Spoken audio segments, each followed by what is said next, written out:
Muraho nk'ibisanzwe ni Faustin ugarutse kuri uyu muyoboro wa YouTube channel unyuzweho ibitekerezo bishinzwe kubungabunga ubwonko bwacu. Nduzi yuko ubwonko bwacu ari nacyo gishoro cyacu cy'ubuzima. Ese tujya twibaza ngo kubera iki twibagirwa? Buriya ibintu byose bitangirira mu bwonko. Iyo habayeho ikintu cyo kwibagirwa uba wataye icyerekezo. Abantu benshi rero bajya bagira impamvu nyinshi ndetse bamwe bakanibaza ngo kubera iki twibagirwa, kubera iki duhora dukora ibintu ntitugire ikintu tugeraho, tugahora twiga, tugahora turi mu bintu runaka ariko mu minota mike tukaba twabyibagiwe. Ese mujya mwibaza impamvu? Iyi mpamvu rero niyo nje kubasobanurira uyu munsi tugiye kureba impamvu twibagirwa. Turatangira twibaza ikibazo, kubera iki twibagirwa? Ibi ngibi nuramuka ugize amahirwe yo kumva iki kiganiro kikarangira, uraza gusoza iki kiganiro ubashije kumenya kubera iki twibagirwa.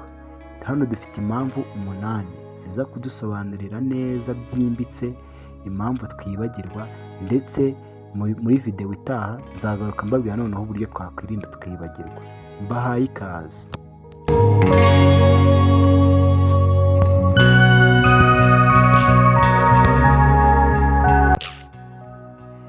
Twibagirwa ku mpamvu zitandukanye kandi byinshi muri ibyo biterwa n'uburyo ubwonko bwacu bukora. Dore zimwe mu mpamvu 8 nyamukuru zishobora gutuma twibagirwa. Impamvu ya mbere ni ukwibagirwa kwa gihanga, ari byo bita mu ndimi z'amahanga decay. Decay bisobanuye iki? Bisobanuye ngo ni igihe kinini kiba gishije udakoresha amakuru cyangwa ibintu twibuka. Ibyo bintu bishobora kubangamira buhoro buhoro ubwonko bwacu bushobora kutongera gukora neza. Imyirondoro imwe n'imwe tuba twarabitse mu mutwe yacu, cyangwa amakuru amwe n'amwe tuba twarakiriye mu mutwe yacu, iyo habayeho ibintu byo kuyibagirwa bikozwe n'ubwonko bwacu, icyo gihe nibyo bita decay. Decay ni ukuvuga ngo ni igihe kinini kiba gishize ya makuru wabitse mu mutwe wawe utakiri kuyakoresha. Icyo gihe nibyo bita kwibagirana kwa gihanga. Aho ngaho ni handi uzaba warabitse amakuru ugasanga ayo makuru yabaye lost cyangwa yaratakaye. Bitewe n'iki? Bitewe n'iki kintu cy'uko uba umaze igihe kinini utakiyakoresha. Muri make aha ngaha kuri iki ngingo ikintu twavuga uburyo wabyirinda, ikintu wakoresha ni ukugerageza gukoresha ya makuru y'ingenzi wumva yuko azakugirira akamaro mu buzima bwawe, ukajya uhora uyakoresha mu bintu bitandukanye. Icyo gihe nubikora uzabasha kuba uhanganye n'iki kibazo cyangwa n'iyi ngingo ishobora gutuma wibagirwa.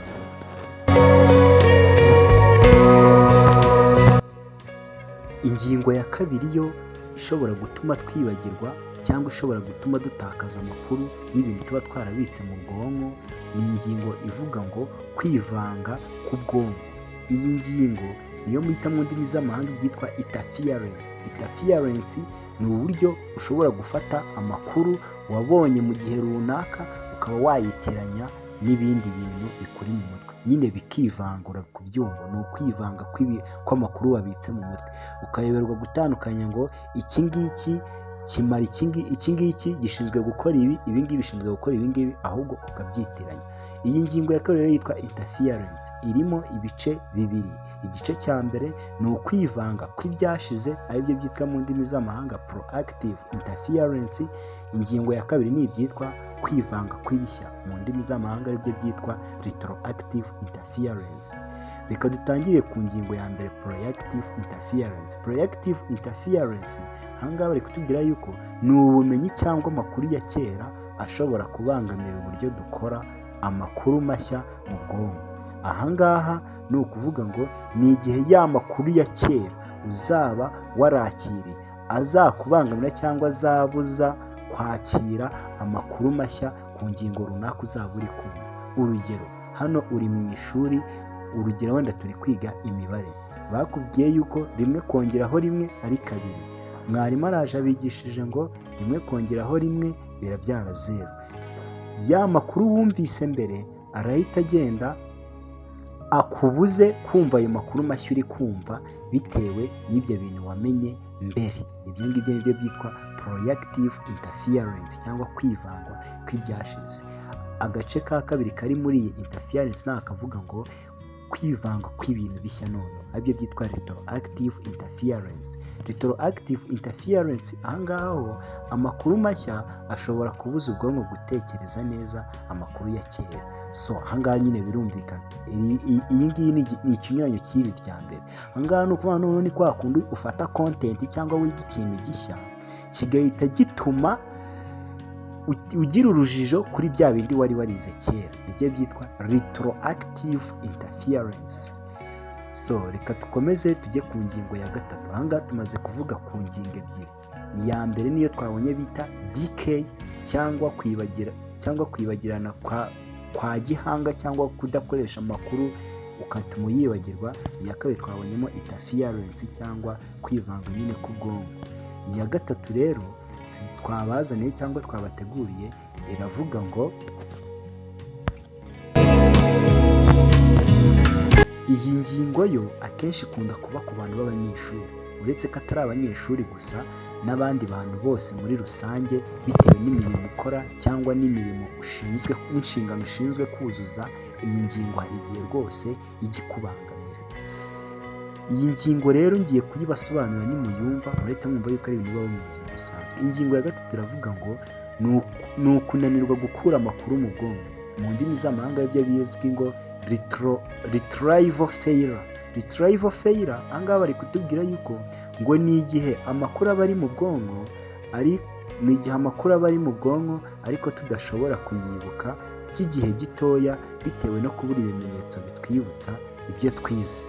Ahangaha birumvikana, buriya iyo turi kwibuka cyangwa iyo turi gukura amakuru mu bwonko hari akantu kitwa Q. Aka kantu wakita kari nk'imbarutso. Aka kantu ukaba uri gutekereza kuri content cyangwa ku kintu runaka ariko ukumva kitari kuza neza, ahubwo ukumva hari akantu gato cyane uri kubura kugira ngo ayo makuru cyangwa icyo kintu uri gutekerezaho gihite kiza.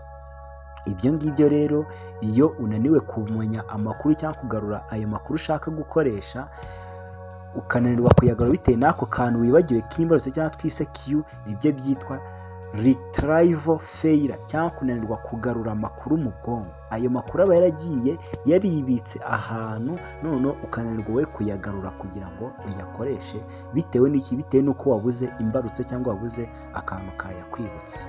Iyo ngiyo ni ingingo ya gatatu ishobora gutuma nyine wibagirwa. Ingingo ya kane,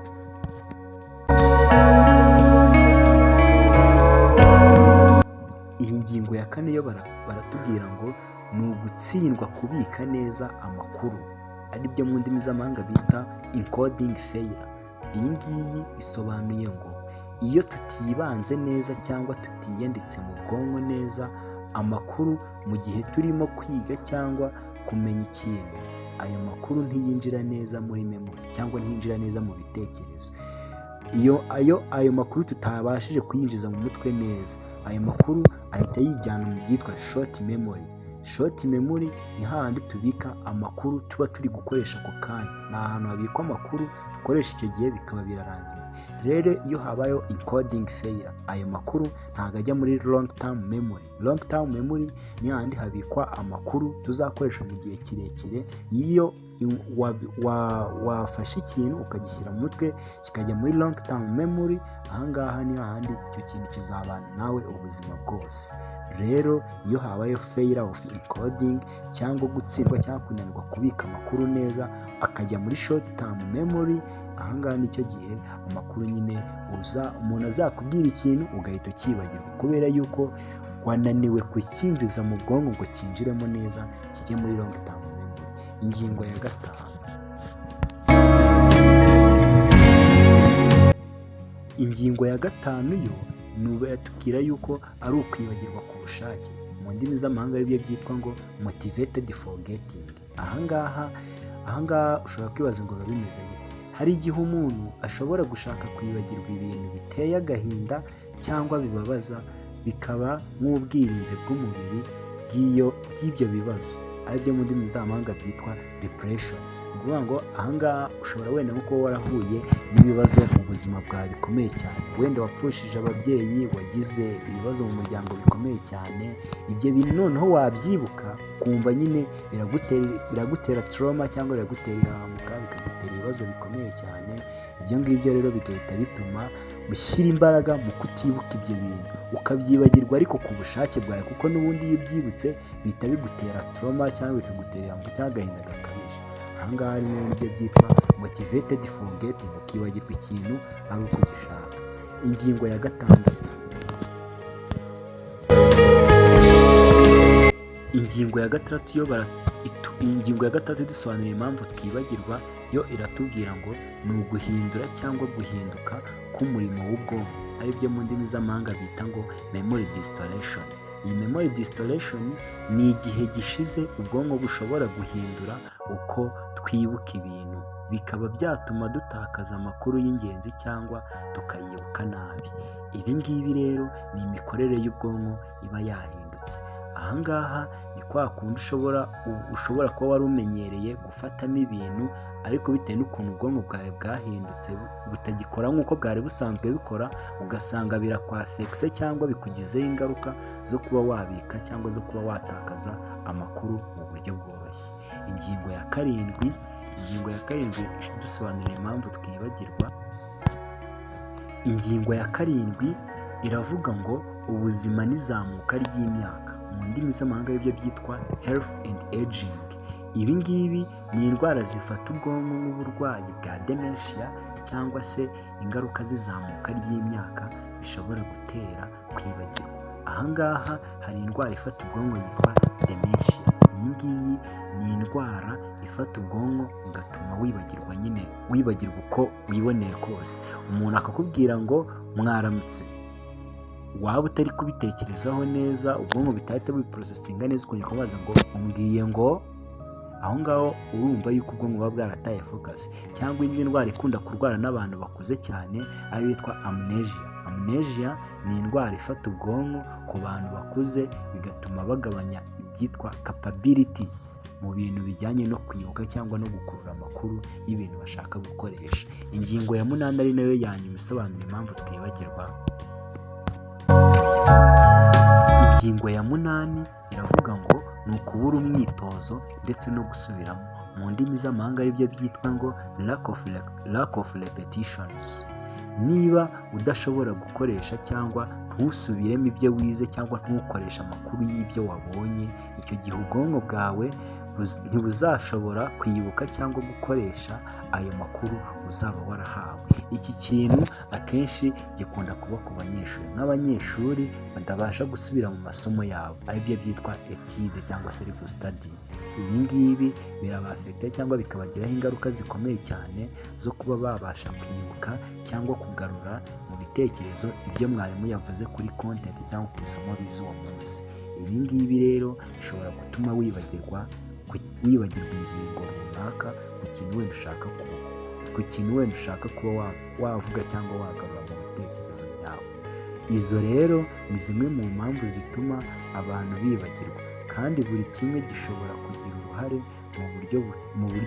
mu buryo twibuka cyangwa twibagirwa amakuru. Ahangaha rero niho dushoreje iki kiganiro. Iki kiganiro kibageraho buri munsi, kibategura nkanakibagezaho. Ndayisenga Faustin. Uyu ni umuyoboro unyuzweho ibitekerezo bishinzwe kubungabunga amagara yacu ndetse n'ubwonko, binyuzwe mu magambo y'ubwenge, amagambo y'abahanga, ibitekerezo biduhindura imitekerereze cyane, aribyo bizwi mu ndimi z'amahanga nk'ibyitwa quotes. Uyu muyoboro rero ni quote of the day NF. Kora share, subscribe ndetse na comment na like niba byakunyuze, kugira ngo n'abandi batabonye amahirwe kugera kuri iki kiganiro babashe kuzayabona.